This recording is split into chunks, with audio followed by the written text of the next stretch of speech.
ఓ బండ చేప ఓ బండ చేప చిన్న చేపల్ని తినేస్తోంది.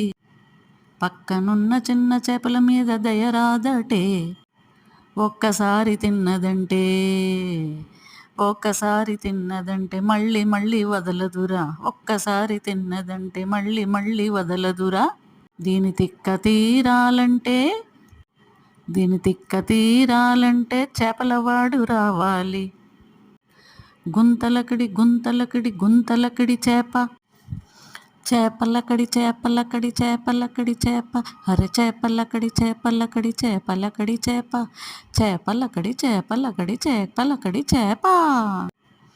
ఈ పెద్ద చేప చూడండి, అసలు దానికి పక్కనున్నవి కూడా చేపలే అన్న దృష్టి కూడా లేకుండా చక్కగా గుటకాయిస్తుంది చిన్న చేపలని. ఈ జీవి చూడండి, అసలు ఇలా సముద్రంలో లక్షల కొద్దీ జీవరాశులు ఉంటాయండి. ఎన్ని జీవరాశులో